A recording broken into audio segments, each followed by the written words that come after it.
Boa noite, pessoal. Boa noite. Sejam todos muito bem-vindos, muito bem-vindas. Isso aí, vamos ligando as câmeras. Já vou falando com vocês, pessoal. Boa noite. Meu nome é Cláudia, eu estou aqui representando a IPGS, né, para iniciar essa dar continuidade, na verdade, na nossa Semana do Autismo.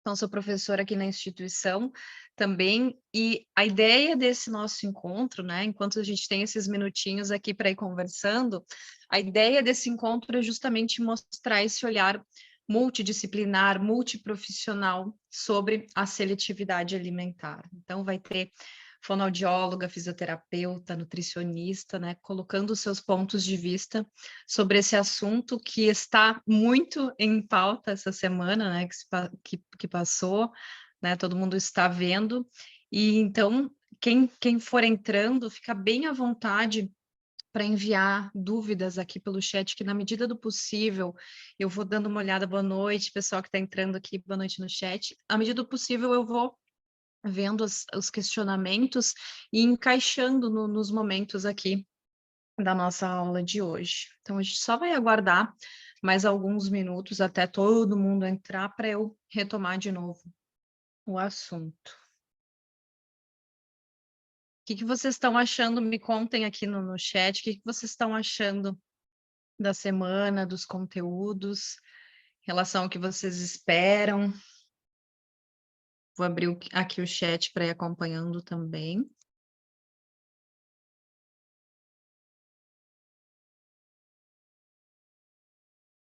Boa noite, boa noite.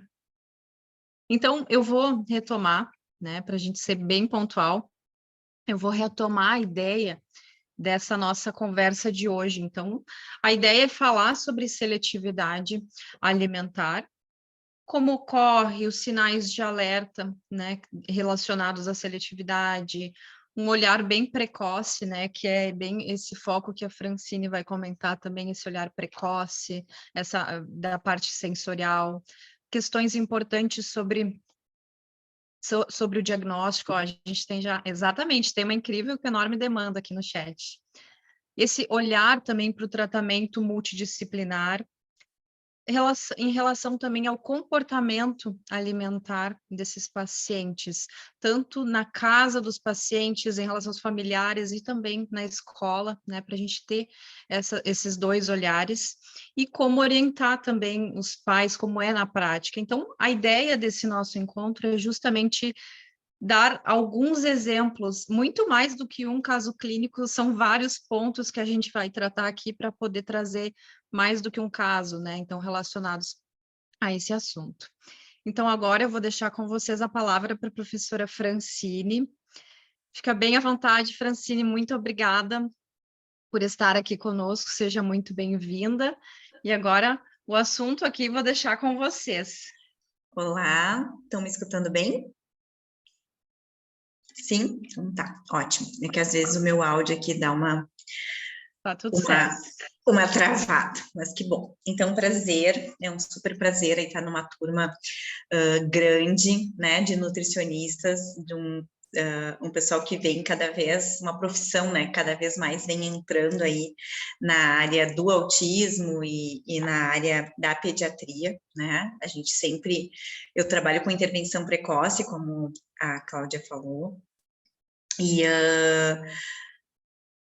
é muito, assim, é muita responsabilidade, né? Quando a gente trabalha com intervenção precoce, a gente recebe essas crianças preferencialmente, né? Nem sempre acontece, mas preferencialmente muito cedo. E aí, mesmo sendo fisioterapeuta, né? Como eu tenho essa visão mais de intervenção precoce, esse olhar mais do todo, como eu falo sempre em aula, às vezes o fisioterapeuta é o primeiro profissional a receber a criança, antes de diagnóstico ou apenas por um atraso, porque sempre a criança precisa primeiro caminhar, né? E depois os pais se preocupam com qualquer outra coisa, a sociedade de uma maneira em geral, né? Então, se a criança não está engatinhando, se a criança não está conseguindo sentar sozinha, são crianças ainda que são pequenas e que a busca geralmente vai ser primeiramente fisioterapia. E aí, quando a gente trabalha com intervenção precoce, a gente tem que ter esse olhar de saber como que está o sono desse bebê, como que foi a introdução alimentar, como que está essa alimentação, né? Como que é o banho, como que é a rotina, como que é o contexto dessa família. Vocês já devem ter ouvido falar, né, da importância dos 1000 primeiros dias no desenvolvimento de um ser humano, né? O adulto que a gente é hoje, em 80% é influenciado pelo ambiente em que a gente viveu na nossa primeira infância. Então, isso é muito importante e da gente salientar sempre, nós, profissionais da área da saúde, de qualquer área, né, da saúde, e os de educação também. Até semana passada, eu estava falando antes para as meninas numa reunião, que semana passada eu ministrei uma palestra para professores de educação infantil, e tinha junto uma nutricionista, assim como tinha fono, né, tinha outros profissionais de psicopedagogia, e a gente falou, assim, da importância de entender a responsabilidade que é estar na educação infantil. Por quê? Por vários motivos, né? Mas principalmente por ser esse período de ouro do desenvolvimento, né? Quando a criança está fazendo 1000 novas conexões por segundo, a gente nunca mais na vida vai fazer tantas conexões, né? Como em qualquer outra fase da vida, a não ser nesse alerta, que depois acredito que as meninas vão trazer mais, né, da parte da nutrição e da parte da fono, mas a gente tem que se preocupar em como que é essa introdução alimentar, né, como que tá a prontidão dessa criança, e daí a gente está falando de corpo, né, então a gente vai um pouco para a área da fisioterapia, como que essa criança está pronta para receber esse alimento, como é que é o tônus, como é que é o posicionamento da cabeça, como é que é as condições orofaciais para mastigação, né? Qual é o método que essa família vai usar, né? E aí a gente sabe que hoje em dia existe, né? BLW, tradicional, gênero, número e grau, e a gente tem que estar atento, então, a esses sinais de prontidão, né? Falando aqui bem voltado para a nutrição, para a parte de seletividade. Depois a gente tem que falar da importância, né? Que a gente tem aí, que é pouco falado, de não usar açúcar, né? Então, assim, o quanto que a gente modifica o paladar da criança, né? E também todas as outras comorbidades que já também tem evidências científicas mostrando, né? Não é, eu brinco sempre, não é a mãe chata que não quer dar açúcar para a criança até os 2 anos de idade, né? Não, isso é evidência científica, né? Que a longo prazo a gente vai colher frutos. Então, quando eu trabalho com intervenção precoce, eu tenho que ter esse olhar mais macro, né? E entender como que essa criança se relaciona com esse ambiente e como essa família se relaciona com essa criança. Para entender que, então essa criança vai para uma escola, e olha a importância da escola também na intervenção precoce, como eu estava falando para vocês, né? Da responsabilidade dos professores saberem disso, da responsabilidade dos nutricionistas que estão lá na escola saberem disso, da responsabilidade dos monitores saberem disso, né? Por quê? Porque a maioria das crianças ficam das 7 às 7 na escola. E a maioria faz a introdução alimentar dentro da escola, né? Chega no berçário e vai começar a fazer a introdução alimentar dentro da escola. Onde que essa criança é alimentada? Qual é a cadeirinha, qual é a cadeira que essa criança é alimentada? Né? Como que essa criança é alimentada? Com qual qualidade? Qual é a qualidade do alimento dessa criança? Que textura que está sendo ofertada?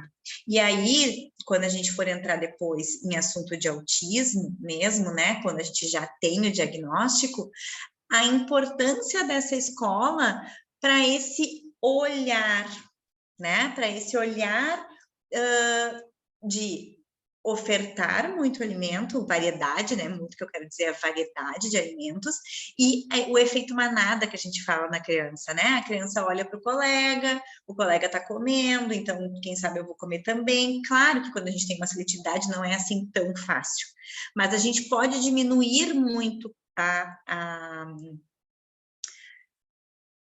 o ambiente pode modificar essa seletividade, isso que eu quero dizer, né? A palavra não vem agora, mas é como se a criança tivesse menos propensão à seletividade. Por quê, gente? Eu sou mãe atípica também, tá? Esqueci de falar isso lá no início. Então, eu trabalho há 13 anos com intervenção precoce, com crianças atípicas, com neuro, mestrado, doutorado dentro da área da saúde. Mas há 5 anos eu sou mãe atípica. Então, o meu filho mais velho, o Bento, tem diagnóstico de autismo.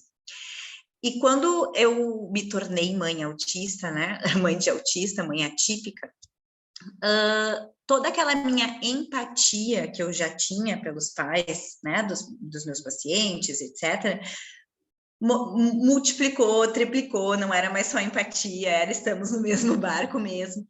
E o que eu trouxe nessa palestra que eu falei para vocês, da semana passada, é que por que a escola é tão importante, né? Porque muitas vezes a família não tem condições, e condições pode ser várias, tá? De tempo, de saber, e condições emocionais, psicológicas, de fazer uma variedade de alimentos, tá?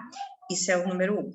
A gente chega do trabalho cansada, o dia, correria, não sei o quê. O que tu vai fazer? Tu vai fazer o que a criança come, né? Porque assim, porque tu quer que a criança coma. E agora eu tô falando para vocês como mãe, tá? Para vocês entenderem. Quem aí é mãe vai saber que às vezes, tá, isso aqui que come, hoje eu vou fazer isso porque eu não quero me estressar com mais nada, eu quero só que a criança coma, né? Então, o quanto que é importante a gente também ter esse olhar quando a gente fala em intervenção precoce, quando a gente fala desse cuidado, né? O som não está saindo, o resto está me escutando? Acho que é só uma pessoa. Tá. Então, quando a gente tem esse olhar, esse cuidado com a família, né, que é uma outra coisa que a gente vai abordar hoje, é ter esse olhar e trazer, então, a importância dessa equipe multidisciplinar e a importância da gente trazer condições para que esse ambiente seja favorável para essa criança. Eu não estou dizendo para vocês que essa família não tem que ter responsabilidades, né? Claro que tem que ter. Claro que essa família tem que entrar junto no barco com a gente, ela é muito importante, né? Mas a gente também olhar esse outro lado. Então, a gente sabe, né, o quanto que a família está preocupada com questões nutricionais, a gente está preocupado com ganho de peso, assim como os profissionais também estão, né? Mas a gente tentar ir modificando, então, esses hábitos e a gente entender que daí não vai ser o que eu vou falar para vocês, né? Eu consigo falar para vocês dessa questão de motricidade oral, por exemplo, o meu filho, Bento, né, começou com fono aos 10 meses de idade, porque eu percebi que ele não sabia o que fazer com o alimento dentro da boca. Então, eu não conseguia, ele tinha 10 meses, eu não conseguia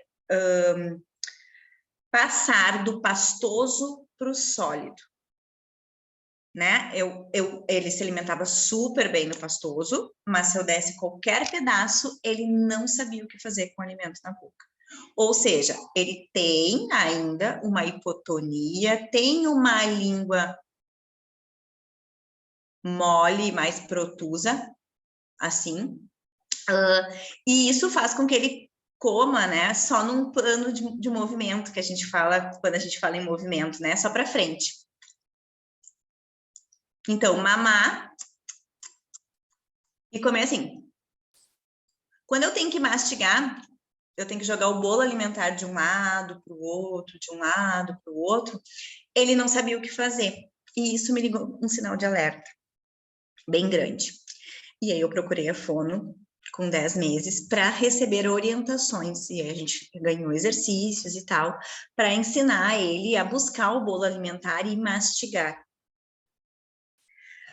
Então, a importância desse olhar, né? Não só se a criança está segurando a cabeça, não só se a criança está caminhando ou se está conseguindo sentar e tem um tronco apropriado e uma cabeça apropriada para alimentação, mas também saber como é que está essa língua, como é que está essa deglutição, como é que está esse olho, essa mão, essa coordenação visomotora para pegar o alimento, levar até a boca né? Então, aí a gente já pode entrar em habilidades de atividades de vida diária. Então, tem muita coisa aí para a gente explorar, né? Vocês já viram que eu falo demais, né? Eu vou deixar as gurias falar um pouco agora, para a gente conseguir fazer essa conversa, porque, assim, a ideia também, né, pelo que a gente pré-combinou, é a gente tentar fazer essa conversa da importância da gente cada vez mais, né, fazer essas mesas redondas, a gente ir trocando, porque o que um observa, o outro às vezes não se atentou, e como é legal a gente conseguir trocar para que, né, a criança consiga evoluir.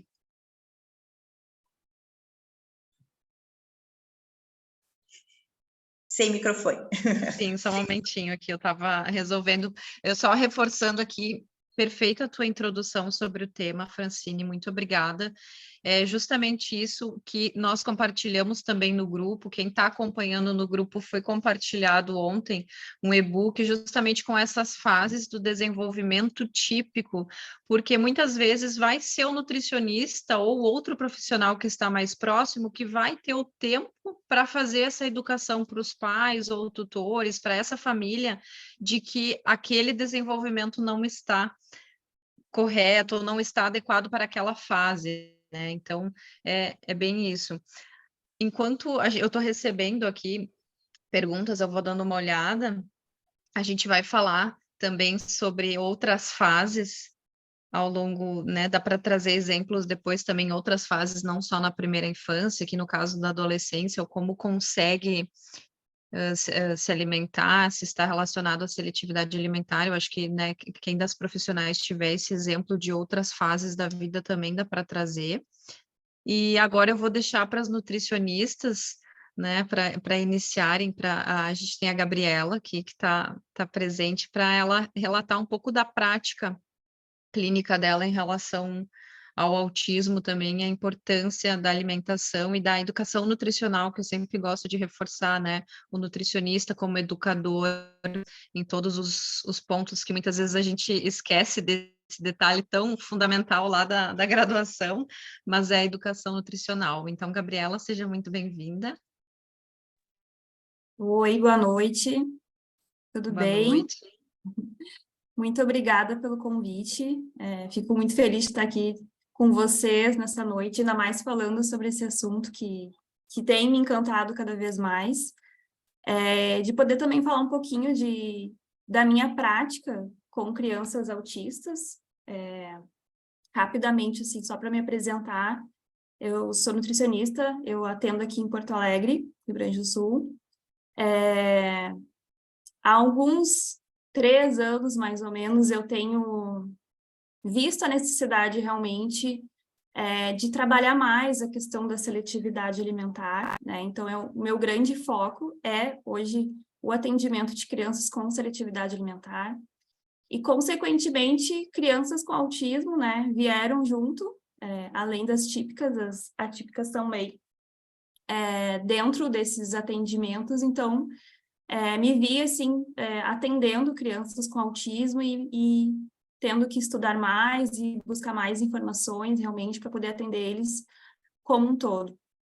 E foi daí, então, que eu comecei a atender através da terapia alimentar, que é realmente um atendimento que a gente faz realmente mais próximo do paciente. Então, a gente faz atendimentos semanais, que realmente tem esse intuito de auxiliar as famílias, né, na reintrodução de alimentos, né? Então, são crianças que vêm com muitas dificuldades de comportamento sensoriais, e realmente a terapia alimentar, em conjunto com o trabalho com os outros profissionais, tem ajudado bastante essas crianças a poderem expandir mais o seu cardápio. Então, hoje em dia eu tenho crianças com autismo, onde a base da alimentação é leite. Então, é o que segura eles, né? Então, a gente tem que trabalhar essa reintrodução de forma gentil, de forma gradual,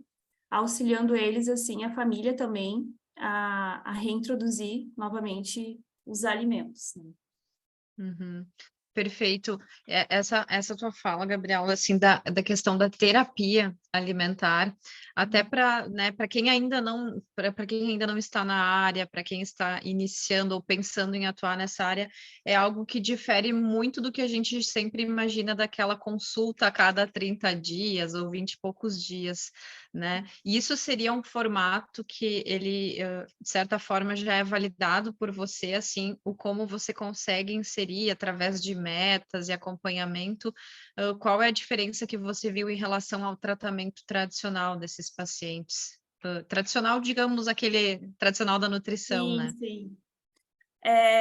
Eu consigo ver, assim, a questão da terapia alimentar, a gente ir muito além daquelas orientações que a gente tinha, né? E ainda tem, na verdade.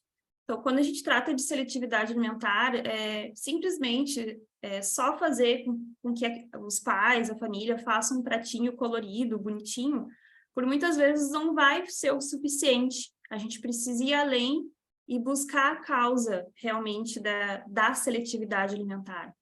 E aí, por muitas vezes, está a dificuldade sensorial, a dificuldade, o comportamento, algumas questões fisiológicas, como alergias. Então, a gente precisa realmente fazer esse trabalho mais próximo da criança para expor. Então, a terapia ela é um conjunto de estratégias, né? Isso realmente ainda é muito confuso, né? Até aqui a gente está tá conduzindo alguns estudos, eu faço doutorado também, então a gente está conduzindo alguns estudos para ver realmente a efetividade da terapia, né? Então, como é algo, assim, esse termo dentro da nutrição, teoricamente é novo, né? Então, a gente ainda está estudando muito e vendo quais são os efeitos, quais são as maneiras, como fazer de fato. Então, ainda a gente fala que não é totalmente validado esse termo, né? Porque ele junta várias estratégias, como, por exemplo, o SOS Approach, né? Que é lá dos Estados Unidos. Então, a gente junta essas estratégias e utiliza a terapia junto, que, querendo ou não, atraso lúdico, e criança é lúdico. Então, a gente precisa reaproximar essas crianças de forma lúdica dos alimentos através dessas estratégias.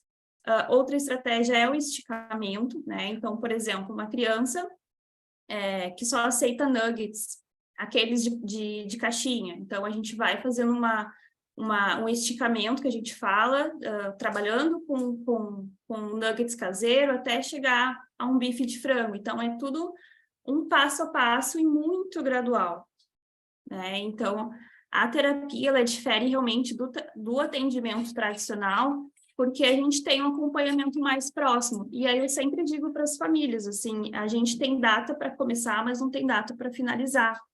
Porque eu não vendo pacotes de consultas, porque é a mesma coisa que eu dizer assim, ó, depois de 5 consultas, acabou, né? E cada criança vai responder de uma forma diferente. Então, cada família vai responder ao tratamento de uma forma diferente. Então, e aí eu sempre dou o exemplo da terapia com psicóloga, né? Então, a gente não tem data para finalizar os atendimentos com a psicóloga. E aqui comigo é da mesma forma. Então, realmente vai depender de cada criança, de cada família. Perfeito, isso que você aqui a Gabriela está colocando dessa identificação, aqui a gente tem um comentário, né, de uma nutricionista que está um pouco insegura ainda, né, nessa área, está mergulhando no assunto, mas esse feeling do saber qual é o momento, né, de realmente a criança ter uma alta nutricional, na terapia nutricional, ele vai ser adquirido ao longo de muitas consultas, né, Gabriela? Não é numa primeira ou numa segunda, né, para ir sentindo realmente o desenvolvimento dessa criança ou mesmo de um adulto, um adolescente, né? Que a terapia alimentar também é adequada, né? Em outras fases. Então, é muito da prática profissional mesmo, de saber o momento que pode ou não fazer uma estratégia como essa dos nuggets que você colocou, né? Muitas vezes aquele pacientinho ali, ele não está preparado para isso, né? Então, é por isso que essa importância de ficar próximo ali do paciente e da família com mais frequência, né? Sim, sim. Isso realmente é muito, muito gradual, assim, até tu falou agora, me lembrei de um outro exemplo, assim, Porque os pais, né, eles são muito, obviamente, são ansiosos, eles são preocupados, porque como a Francine falou ali, né, eles querem realmente, querem ver a criança comendo, tá na correria do dia a dia, então, não importa como, vamos dizer assim, né? Então, por muitas vezes acabam misturando os alimentos, escondendo, usando outras estratégias de chantagem, recompensas. Então, a gente tem que trabalhar além da parte clínica, e quando se trata de autista também, a gente precisa fazer toda aquela avaliação clínica, a gente precisa trabalhar a família, o comportamento. E aí, por isso que só uma consulta a cada 30 dias não vai funcionar. A gente precisa estar do lado da família, assim. Por isso que eu sempre digo para os pais, a partir de agora eu estou pegando a chave da casa de vocês, estou entrando na casa de vocês, porque eu preciso entender como que funciona. Não adianta só dar uma orientação rasa, vocês têm que sentar e comer em família. Isso é muito bonito, mas na prática isso funcionaria? Né? A família está disposta a ter um momento de qualidade com a criança naquele momento, ela consegue? Então, tudo isso a gente tem que avaliar, vai muito além daquela orientação mais básica, assim, né, vamos dizer. Perfeito, Francine, pode seguir, já levantou a mãozinha. Quero me meter um pouco, porque com a Gabriela falando, estamos escutando, né? Com a Gabriela falando, me veio de comentar, né, de trazer a minha experiência aí como mãe, em questão de comportamento, né? Então, assim, a gente sabe que um dos comportamentos, né, do autista é a rigidez, né?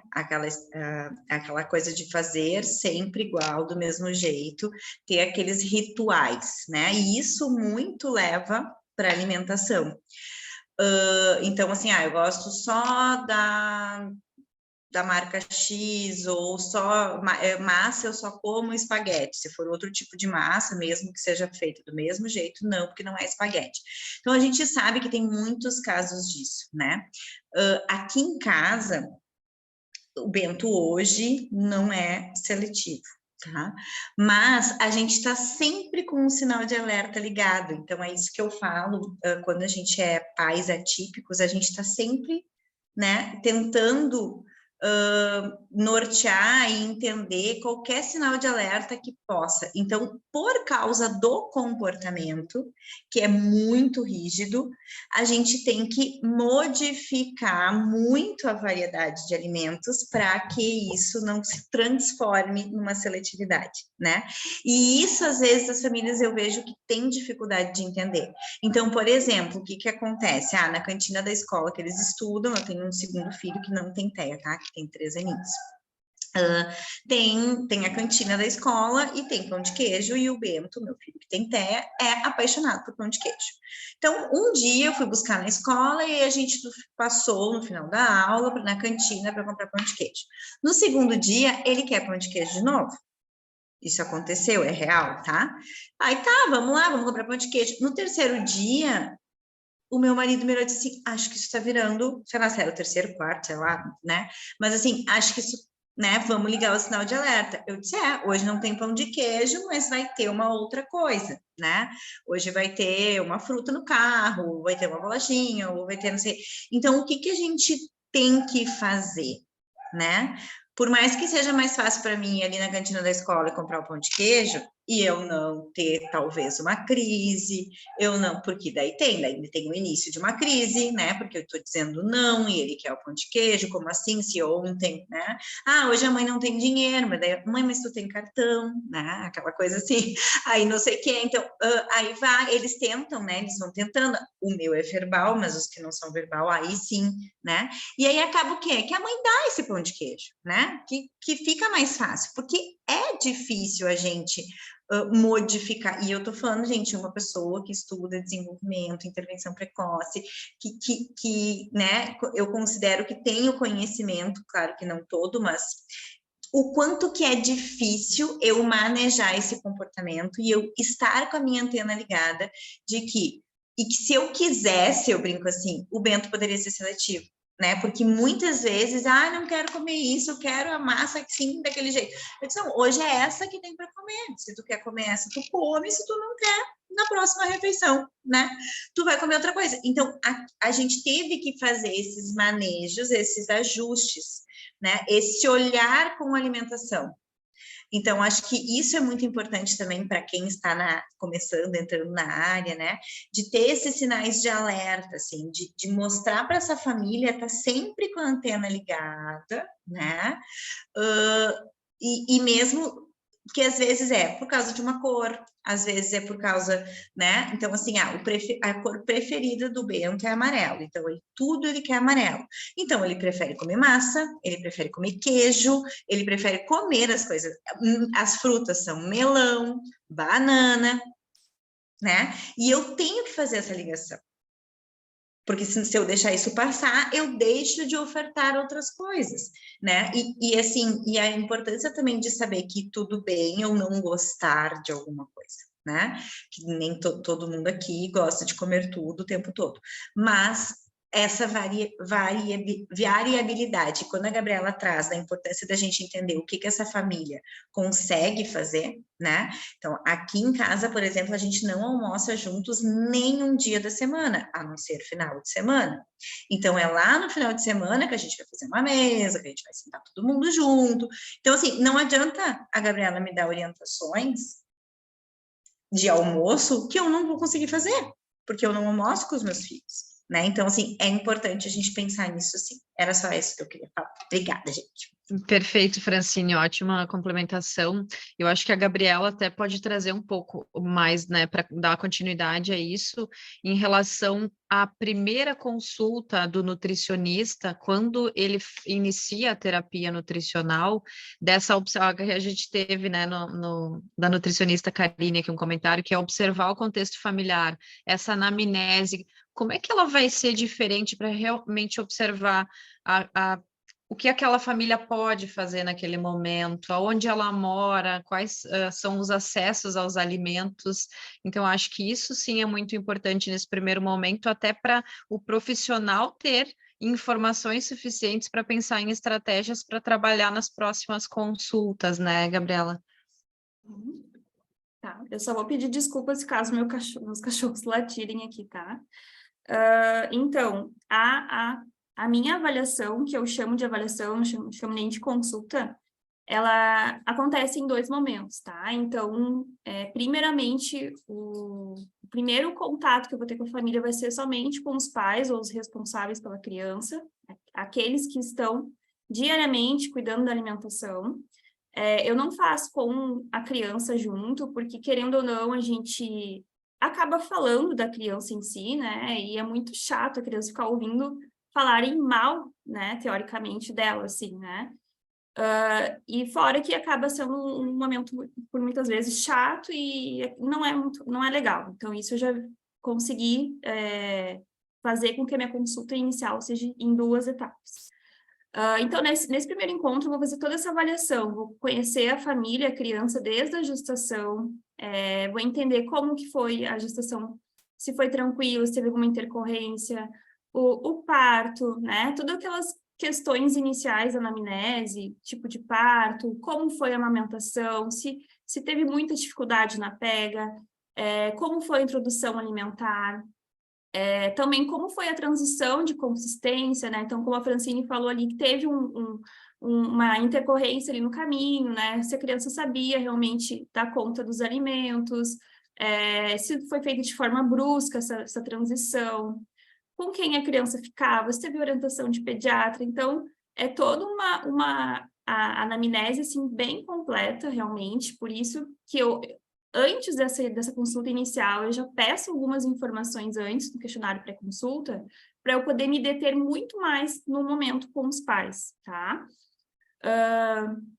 Pergunto e questiono questões de comportamento, se a criança costuma falar ECA com muita frequência, se a criança tem alguma sensibilidade no cortar o cabelo, se a criança dorme junto com os pais, porque tudo isso a gente consegue ver com comportamentos, né? E também se a criança tem alguma sensibilidade, se ela consegue mastigar, enfim, então, é toda uma avaliação inicial. No segundo encontro, eu faço um encontro com a criança. Então, é um chamado teste de sensibilidade, onde eu vou trazer objetos, né, eu vou trazer alimentos, réplicas, para ver realmente como que é a reação dessa criança diante da alimentação, o comportamento dela, se ela toca, se ela interage com os alimentos, se ela tem conhecimento dos alimentos, que por muitas vezes as crianças chegam para mim e elas não sabem me dizer o nome de determinados alimentos. Depois, por último, eu apresento o alimento em si, né, até para não assustar a criança de cara, trazendo vários tipos de alimentos. E aí avalio, e em conjunto eu vejo o que a família falou e o que a criança está apresentando. Eu meio que bato as informações, tá? Além disso, eu peço um rastreio alimentar. Um rastreio é um questionário que a gente avalia toda a alimentação da criança, então tudo que ela come atualmente, como que ela aceita, se é crocante, se é frito, se é cozido, se é purê, o que ela costuma comer com frequência, o que ela parou de comer e não aceita mais. Então, esses alimentos perdidos que a gente fala são os alimentos que a gente vai começar a trabalhar novamente. Então, é melhor para nós trabalhar com alimentos que já foram consumidos um dia do que um alimento que nunca foi consumido, tá? E também questiona questões de marcas, né? Como tem a questão ali da rigidez, se aceita determinada marca ou não, se aceita determinado formato ou não, porque às vezes a gente vai iniciar nem sempre com a introdução de um novo alimento, mas a gente vai tentar fazer com que ela coma aquele alimento de uma forma diferente, né? Como a Francine colocou ali. Então, quebrar essa rigidez inicial de cognitiva, de comportamento, é muito primordial nesse início do que introduzir um novo alimento, né? Então, depois de juntar toda essa avaliação, todo esse material, eu peço também vídeos das refeições para entender como que é a dinâmica da família, como que é o comportamento da criança, se ela fica saindo toda hora da mesa, ou se ela come sozinha, assistindo TV e tal, todas essas questões de comportamento que a gente tem, tá? E aí depois eu crio o plano terapêutico para começar a colocar em prática de fato nas terapias. Então, eu vou saber realmente por onde começar. E por muitas vezes, eu sempre digo para a família, nem sempre vai ter alimentos nas sessões, nem sempre o objetivo vai ser comer. Às vezes, o objetivo realmente é a gente estabelecer um vínculo. Para a criança ela começar a comer um alimento de fato comigo, ela precisa confiar em mim, ela precisa criar uma conexão comigo. Então, não adianta eu querer de cara assim que a criança vá comer, que ela não vai comer. Eu atendi uma criança que depois de 8 meses que ela começou, tudo que a gente fazia nas sessões, ela começou a comer, porque ela confiava em mim, ela estabeleceu uma confiança. E isso é muito importante, né? Então, a gente tem que estar atento a todos esses sinais que a criança e a família vão trazendo. Não sei, acho que eu falo muito rápido. Ótimo, mas, não, eu acho falar. ótimo, você deu um panorama muito bom sobre realmente o formato de trabalho ideal para esse público, isso é diferente do que a gente está acostumado, então ter esse teu olhar também em relação a, bom, agora eu tendo todas as informações, tanto do contexto familiar quanto da criança, aí eu posso pensar em estratégias adaptadas e personalizadas, né? Não existe esse protocolo que todo mundo sempre está em busca, esse protocolo que vai servir para todo mundo, né? A gente tem os guias, mas eu acho que é bem esse ponto que você falou, dessa personalização. Francine, pode complementar. Eu falei que eu falava demais, né? Mas me veio com a Gabriela falando, nesta palestra que eu estive, nessa mesa redonda, né? A Nutri trouxe um posicionamento que eu nunca tinha pensado em questão de ambiente escolar. O porquê que veio esse gancho? Porque a Gabriela falou ali em tempo, né? Em tempo de resposta, em toda a confiança que a criança tem que ter, para ela, né? Demorou ali 8 meses para te dar uma resposta, de modificar, né, o comportamento, padrão de alimentação, etc. E o que ela trouxe, como, claro, a gente estava falando para a professora de educação infantil, né, que uma das grandes dificuldades quando a gente tem crianças com seletividade dentro da escola e a Nutri da escola está atuando, né, sobre todo esse, né, fazendo culinárias, fazendo várias propostas e tal, e trazendo essa criança, né, para esse ambiente, modificando essa percepção, o que muito atrapalha é o tempo, né? Porque as crianças estão num refeitório com aquela coisa, come, come, come, come, porque a tua turma tem que sair daqui, porque tem que vir a outra turma, então vamos lá, fulaninho, termina de comer, fulaninho, eu te ajudo, né? Então, e é uma coisa que claro, a gente não tá dentro da sala de aula, né? Dentro eu nunca tive dentro dos refeitórios de escola, assim, assiduamente, então, realmente é uma coisa para a gente pensar, né? Então, que nem eu falei assim, a gente tem crianças que se alimentam muito mais na escola do que em casa, né? A grande maioria hoje, em qualquer classe social, né? E muitas vezes a escola não consegue, por rotina da escola, né? Bem estipulada, e aí essa Nutri trouxe que era uma briga, né, assim, uma briga dela com as escolas, de tentar sair um pouco desse, tem 15 minutos para essa turma, tem mais 20 minutos para essa turma se alimentar, e tem que liberar o refeitório, porque talvez uma criança vai precisar de mais tempo, né, para conseguir fazer esse processo todo com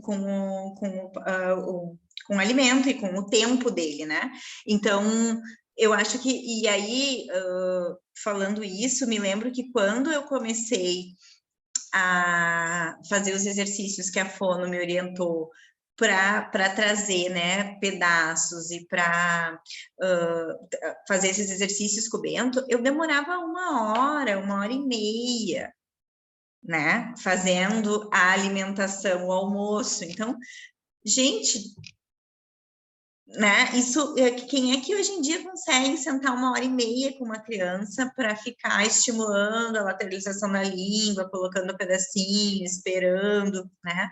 Então, acho que a Vanessa vai conseguir nos ajudar bastante nisso também, porque a gente tem que deixar a Vanessa falar, né? Perfeito, Francine, é bem esse link importante que você fez para a Vanessa complementar com esse trabalho multi, né? Tem vários profissionais para ajudar nesse processo, e até em relação à criança, você falou muito bem do tempo, também do profissional, do papel do profissional que vai fazer o tratamento, explicar nesse primeiro contato, né, nesse primeiro contato com a família, para gerar essa identificação tanto da família como profissional, vice-versa, de explicar que esse processo ele pode demorar, assim como a Gabriela falou que não tem um prazo. Muitas vezes a criança vai demorar daqui a pouco 6 meses para comer aquele alimento que foi feito um exercício lá no início, e também deu ao profissional a importância dele reforçar as pequenas vitórias, eu digo assim, porque para a família não é um momento nem um pouco fácil, ainda mais no momento de descoberta, né, quando muda a rotina de todos da família. Então, eu acho que reforçar cada vitória de introdução de novos alimentos, de conseguir comer uma consistência diferente daqui a pouco do que estava acostumado, eu acho que isso é importante também, né, de os profissionais não esquecerem de reforçar isso com as famílias também. Vanessa, agora eu gostaria de abrir para você também trazer um pouco desse olhar de como, né, o seu papel né, nessa área, e também como ele colabora com as outras, principalmente ali na seletividade alimentar. Seja muito bem-vinda. Boa noite a todos. Primeiramente, agradecer o convite e a lembrança, né? E para me apresentar, eu queria dizer para vocês que eu sou fonoaudióloga, trabalho com disfagia e com o distúrbio alimentar pediátrico, recebendo agora uma demanda muito grande de paciente com TEA, então alguns anos trabalhando bastante nessa área e estudando também essa área, né? Minha pesquisa de doutorado é um protocolo de rastreio do distúrbio alimentar pediátrico, né? A tradução de um protocolo norte-americano para o português brasileiro, então também estamos validando na população com TEA. Nossa, fiquei aqui esses 40 minutos ouvindo e uma explosão de ideias, né? Só para contextualizar, eu atendia num consultório particular até agosto do ano passado. E por atender esse público, eu me via sozinha e não dando conta, né? Porque uma criança, ela precisa ser vista na integralidade, como a Francine vem trazendo, né, desde o início. Então, não é só uma boca, né? E aí essa criança chegava com essas demandas de seletividade e eu precisava do quê? Do perfil sensorial, que o terapeuta ocupacional com integração sensorial de Aires ia me fornecer. Eu precisava encaminhar essa criança para Nutri, porque assim como a Gabriela trouxe, que muitos dos pacientes dela têm como alimento principal da dieta a fórmula nutricional, eu via ali a necessidade de fazer esse encaminhamento para suplementar essa mamadeira, para a gente baixar as expectativas da família e poder trabalhar com essa criança no momento inicial. Então, faltava equipe. Então, desde agosto, a gente abriu o time do Papá, que é uma clínica de reabilitação pediátrica aqui em Porto Alegre, e que a gente conta com terapeutas alimentares, né? Que são fonos, nutricionistas, fisioterapeutas, terapeutas ocupacionais, musicoterapeuta. Então, é bem esse papel da equipe multi, com o foco sempre, né? O objetivo principal de todas essas crianças é alimentação e deglutição. Então, muitas vezes, e a grande maioria das vezes, as avaliações chegam para mim e para a Daniela, que é minha colega que é fisioterapeuta, nós fazemos a avaliação inicial junto com uma terapeuta ocupacional e a gente faz o encaminhamento para a área de maior predomínio das alterações que essa criança chega. Mas muitas vezes não é uma área só, né? Então, assim, trazendo bem do papel da fono, e eu vou ser um pouco mais específica, né? Pensando que a gente está nessa semana tão importante, falando do TEA, para fono, assim, essas crianças, elas chegam geralmente com 2 perfis sensoriais dentro da boquinha, né? Ou um perfil de hiporreatividade oral, então são aquelas crianças buscadoras orais que tudo estão colocando na boca, então elas têm uma resposta diminuída desse alerta oral, e a gente vai precisar, né, oferecer muitos desses estímulos, preparar esse sensorial para que desencadeie um motor adequado, lembrando, né, que o sensorial sempre vai guiar o motor, então para que essa criança tenha aquele movimento que a Francine estava dizendo, da mastigação bilateral, alternada, né, que a gente quer aquele plano transverso de mandíbula também, quando a gente entra com a ativação dessa movimentação de mandíbula, eu preciso que o sensorial esteja adequado. E nessas crianças com TEA, a gente verifica um transtorno de processamento sensorial em muitas delas, e isso levando a essa alteração também dentro da boquinha, né? Essa alteração, ela não está só em pé, mão, no corpinho, ela também está sendo manifestada ali dentro da boca. Então, a gente tem esse perfil das crianças mais buscadoras orais, né, com uma hiporreatividade, e a gente tem também um outro perfil, que é um perfil de criança com uma hiperreatividade oral. Então, são aquelas crianças que têm um alerta oral aumentado, tudo que vem na boca traz muito estímulo, né? E aí, geralmente, essa manifestação, ela também não está só dentro da boca, ela também é vista como uma defensividade tátil, então é aquela criança que não quer tocar em texturas mais pegajosas, na areia, na grama, aquela criança que anda na ponta dos pés, porque não quer o contato do pé inteiro no chão, né? Aquela criança que talvez não engatinhou porque não queria o contato da mão no chão, né? Começa a engatinhar de bundinha. Então, são vários sinais, desde quando essa criança é bem pequena, e o que eu vejo, assim, é muito dessas famílias sem saber para qual profissional procurar. Para dar um exemplo para vocês, hoje eu avaliei um menino que a mãe me olhou e disse assim, tu vai me encaminhar para alguém de novo? Porque eu fiz toda a avaliação, o menino ele não tem nenhuma alteração sensorial e nem motora dentro da boca. Então, a gente verificou ali a seletividade alimentar dele está bem envolta, assim, às questões proprioceptivas, vestibulares, globais. Esse menino, ele precisa ir para terapia ocupacional, ele precisa de integração sensorial. Vai ser consequência esse menino comer outras coisas, né? Ele não tem uma alteração muscular, como a Francine comentou que o Bento tinha, né, Francine? Então, não há uma alteração muscular. Então, o meu papel vai até ali, né? Claro, eu, como fonoaudióloga, também sou terapeuta alimentar. Também tenho formação de ABA, DENV, formações comportamentais, eu poderia trabalhar isso. Mas nós temos profissionais que têm a formação de origem nessas causas de base. Então, que bom que a gente conseguiu identificar hoje qual era a causa de base dessa alteração e encaminhar para um profissional que vai conseguir fazer a intervenção mais adequada para esse caso. Então, assim, como contribuição, né, que eu queria deixar para vocês, eu sei que é uma turma predominantemente de nutris, né, mas esse papel do terapeuta alimentar, que ele é multi, e isso é uma cultura também norte-americana, né, a gente vê terapeutas ocupacionais, nutricionistas, psicólogos, esse instrumento que eu estou validando, ele é de uma psicóloga norte-americana. Então, todos os profissionais trabalhando como terapeutas alimentares e trabalhando essas questões que a Gabriela trouxe, e cada um na sua especialidade, precisando entender o que o outro faz, né? Então, assim, se eu recebo um paciente com uma disfunção sensorial desse tipo, não sou eu que vou trabalhar isso, né? Eu preciso encaminhar esse paciente para um terapeuta ocupacional. Se eu recebo um paciente que se alimenta somente da fórmula nutricional e não aceita nenhum outro alimento, como, né? E é uma criança já de 1 ano e meio, de uma criança de 2 anos, eu preciso encaminhar para a Nutri, né? Essa criança talvez tenha déficits nutricionais que precisam e que podem ser supridos ali através de uma suplementação, enfim, né, de condutas nutricionais.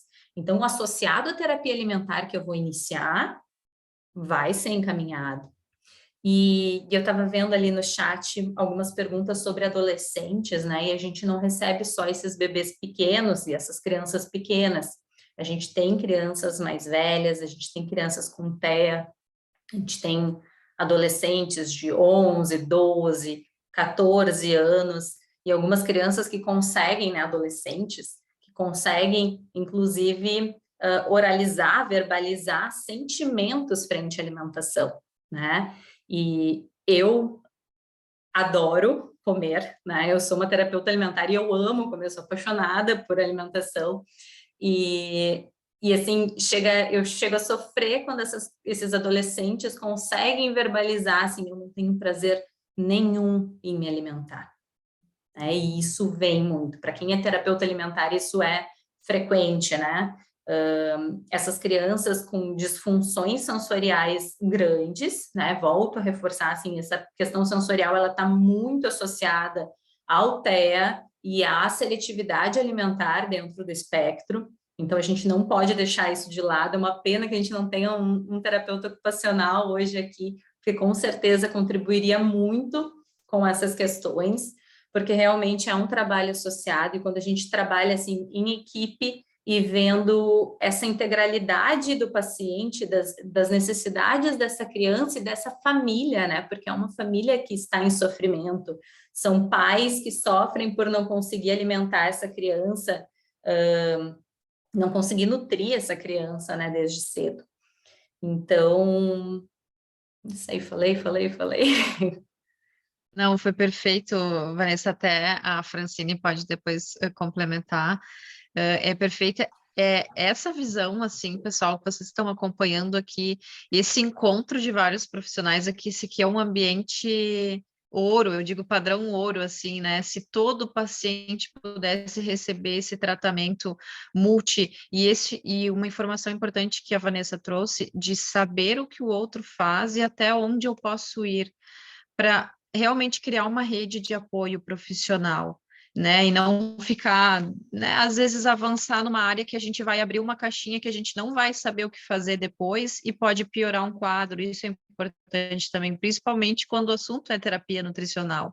Daqui a pouco a gente vai querer abrir algo que está mais relacionado a um quadro psicológico e nós não temos as ferramentas para dar continuidade ao tratamento e a gente acaba colocando por água abaixo todo um planejamento e ainda assustando mais aquela família que está recebendo essas informações, né? Então, isso eu acredito ser fundamental, essa comunicação sempre e o reforço de cada fase, de cada etapa, né? Porque muitas vezes no meio de tudo isso, como a Vanessa muito bem trouxe, você vai me encaminhar para mais quem agora, né? Essa ansiedade também são tantos profissionais, um tem um posicionamento, o outro fala isso, um utiliza uma avaliação, o outro não concorda. Então, eu acho que esse olhar também de ter uma rede de apoio profissional que trabalhe numa mesma linha, que tenham uma conduta muito parecida, ajuda muito no tratamento, porque imaginem uma família recebendo várias informações diversas, o quão difícil né, nesse período, então isso também é importante. E como você falou de ter uma terapeuta ocupacional, tem novidades ao longo da semana, a gente vai ter essa profissional falando também. Bom você ter comentado, né, Francine, a gente vai ter também. Então, te agradeço muito pela tua fala, Vanessa. Eu acho que essas ferramentas e a fono com a nutrição ali, né, para melhoria aqui toda essa questão da mastigação, detalhes que não podem passar batidos, que vão fazer diferença lá no futuro também, né, que até dados de trabalhos da odontologia mostrando, né, o quão esse papel inicial do nutricionista e do fonoaudiólogo ali na identificação da mastigação, na digestibilidade, né, e absorção dos nutrientes é importante. Muito obrigada, Vanessa. Vou deixar com a Francine agora um pouquinho. A questão das coisas que a Vanessa pontuou, né, acho que é bem legal da gente salientar, assim, essas questões sensório-motoras, né, porque todo o nosso movimento, toda a nossa resposta, né, seja ela motora ou não, ela vem de uma demanda sensorial, né? Então, as questões sensoriais de ter mais reatividade ou menos reatividade vão influenciar muito, sim, né? Junto com a questão de comportamento também, né? Então, a gente, como a Vanessa disse, tem que fazer uma boa avaliação para entender, né, da onde que está vindo isso, que nem a Gabriela trouxe, de ter esse olhar todo, né, de como que foi todo o processo. E complementando com a nossa, de novo, né, trazendo o que eu trouxe lá no início, a nossa responsabilidade, né, enquanto profissional da área da saúde. A nossa responsabilidade de orientação, a nossa responsabilidade de saber o papel do outro, né, a nossa responsabilidade de respeitar o espaço do outro profissional e fazer essa troca em prol do paciente. Né? Eu acho que a gente tem que sempre pensar que tem uma família vivendo um caos, né? E que a gente pode proporcionar qualidade de vida. Então, eu gosto muito de falar sempre que ninguém aqui no mundo, né? No planeta Terra, precisa viver no caos. A gente tem sempre opções, né? E sempre profissionais que podem estar aí nos orientando, seja um neurologista, um psiquiatra, um psicólogo, um nutricionista, um fono, um terapeuta ocupacional, um fisioterapeuta. A gente tem uma rede de pessoas, né? E que quanto mais humanas, né? Quanto mais a gente conseguir trazer esse perfil mais humano, mais a gente vai conseguir estar dando essa qualidade de vida que a gente tanto busca, né? Dando esse respiro, esse suspiro, e quando a gente fala em TEA e fala em seletividade, não só no TEA, porque alimentação é uma coisa, não é a minha área, né? Mas é uma coisa que me chama muita atenção, porque é o norte, né, das famílias. Então, é aquilo assim, a criança precisa comer alguma coisa. Às vezes a criança tá com infecção intestinal, ela não tem que comer nada, ela só tem que se hidratar, mas as famílias ficam loucas, meu Deus, ela tá um dia sem comer nada, né? né? Então, a gente ter também o quanto que tem de emoção, né? O quanto que é emocional. Tipo, tu vai visitar a tua mãe, ela quer te esperar com a comida X, tu vai visitar a tua avó, ela quer... A gente tem essas questões emocionais relacionadas ao alimento, né? E eu acho que a gente tem que pensar, assim, nessa nossa responsabilidade. Também quero dizer para vocês irem acompanhando, né? O pessoal que está aqui é o pessoal que está no grupo, né? Que está interessado em saber mais sobre autismo. A gente vem falando a semana toda sobre autismo no IPGS.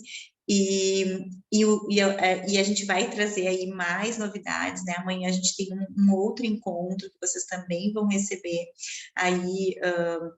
Não sei se vocês já receberam um cardzinho ou não, mas amanhã a gente tem a doutora Fabiana Munhol, neurologista, e a Vanessa Madaski, terapeuta ocupacional de São Paulo, Fabiana Munhol aqui de Porto Alegre, Rio Grande do Sul. Então, para a gente falar um pouco mais sobre evidências do TEA, sobre esse diagnóstico, né, para a gente estar aí aprofundando e sabendo o que tem aí de evidência, quais são os sinais de alerta, como, né, a doutora Fábio, como neuro, está nos ajudando a entender essa equipe, né? Porque muitas vezes a gente encaminha, mas muitas vezes é o neuro que está nos encaminhando também. Então, a gente conhecer e fazer essa rede de apoio e fazer um bom trabalho, né? Para ter um bom resultado e para te ir conquistando esse espaço, fazendo o teu nome. Eu acho que isso é muito importante quando as pessoas perguntam assim, estou, né, muito confusa, não sei para onde vou. Como eu sou professora há bastante tempo, eu recebo muito essa pergunta, né? Como eu vi que algumas colocaram aqui. Então, acho que o principal é a responsabilidade, né? Ser responsável por aquela família, por aquele paciente, dar o seu melhor, e aí também conhecer essa rede, que é o nosso grande objetivo nessa semana, né? E sempre, assim, é a gente estar falando sobre esse olhar de todo, né? Esse olhar que a gente vai ter que começar, né? A gente já vem fazendo isso, mas ainda tem muita briga de ego, né? Para a gente ser bem sincera. Então, a gente tem que conquistar o nosso espaço, sim, mas com responsabilidade, com embasamento, né? Com resultados, não só com falas, né? Então, acho que tem um espaço muito grande aí para todas as pessoas da área da saúde, né? E o número só cresce, né, gente? Nós temos agora 1 para 36, né? Os dados aí de prevalência do autismo, claro, é de fora do Brasil, mas a gente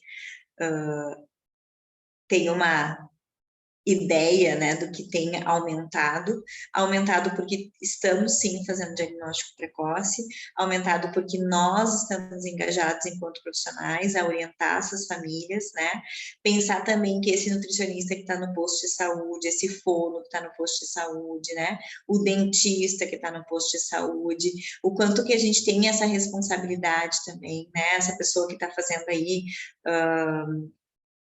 a prevenção, né, desse trabalho com gestantes, em postos de saúde, a gente não pode esquecer, né, porque é muito maior, né, do que a gente imagina, é muito maior do que aparece no nosso consultório, e quando vem para a gente tem que fazer bem feito, né, então se especializar, estudar e buscar, a nossa área, quando a gente se formou, né, a gente já sabia que ia ser assim, né, que a gente tem que estar sempre, porque os estudos vão avançando, a ciência vai avançando e a gente vai vendo novos resultados, novas estratégias, e nenhum é igual, né, dentro do espectro ou fora do espectro, cada família, né, é uma, e para finalizar a minha fala, eu gostaria de lembrar vocês de novo o que eu falei lá no início. 80% do que uma criança é, do que o adulto que tu é, né? 80% é responsabilidade do ambiente. 20% é responsabilidade da genética, do que é inato, do que é orgânico, que nasceu com a criança. Mas a gente modifica, a gente fala de epigenética, né, nos dias atuais, a gente modifica através do ambiente. Então, 80% dos nossos hábitos, do nosso desenvolvimento tem a ver com o ambiente em que a gente está inserido. Então, olha a responsabilidade, né? Não é a gente fazer uma sessão, né, de terapia ou uma consulta que a gente vai modificar esse ambiente. Então, a importância da gente saber, como a Gabriela falou, como a Vanessa falou, que não é só o paciente, né? É todo o contexto. É a família, é a escola, é o resto dos terapeutas, o que está acontecendo. A gente tentar, não é à toa que é um quebra-cabeça, o símbolo do TEA, né? A gente tentar fechar esse quebra-cabeça e dar maior suporte, né? Agradecer vocês pelo convite, por estar aqui, né? Por essa troca tão rica e me deixar à disposição para perguntas, dúvidas, e amanhã a gente se encontra de novo, né? A Gabriela e a Vanessa estão convidadas também, né? Vão receber aí o convite, e aí a gente vai continuar falando, né? Porque é um assunto que não acaba nunca mais, né? Se a gente quiser falar todos os dias, todas as noites, a gente sempre vai ter aí uma colocação e um caso novo, um paciente diferente, porque a gente não falou em comorbidades, né, gurias? Então, assim, a gente está falando aí de um TEA mais limpinho, mas aí a gente pode pensar nas comorbidades e... sim, ele é o infinito colorido, mas o principal é o... Agora eu estou vendo ali no chat que colocaram que o símbolo é do infinito colorido, mas o quebra-cabeça ainda faz parte desse infinito. A gente até acho que fez um post sobre isso essa semana. E então agradecer, né? E dizer que tem muita coisa boa vindo por aí. Exatamente, muito obrigada, Francine, pela tua fala. Eu acho que fechou muito bem. Vanessa, Gabriela trouxeram os seus olhares aqui, né, das suas práticas clínicas também. Então, e só reforçando o que a Francine trouxe dessa questão da responsabilidade, eu adicionaria uma outra palavrinha também, Francine, que é a paciência por parte do profissional também, porque muitas vezes o profissional, até quem está começando, não se sentir frustrado quando algumas ações que ele planejar não vão acontecer como ele planejou. Muitas vezes aquelas ferramentas lindas que a Gabriela comentou lá de educação nutricional, não vão fazer sentido nenhum naquele momento e vamos trocar de ferramenta, vamos pensar em outras estratégias, porque faz parte também do penso do profissional, né? Então, vamos só nos tranquilizar um pouquinho para poder tranquilizar as famílias também, né? Então, isso é importante. Obrigada a todos vocês, todos que estão aqui, ficaram aqui até agora. Esse foi um momento muito especial.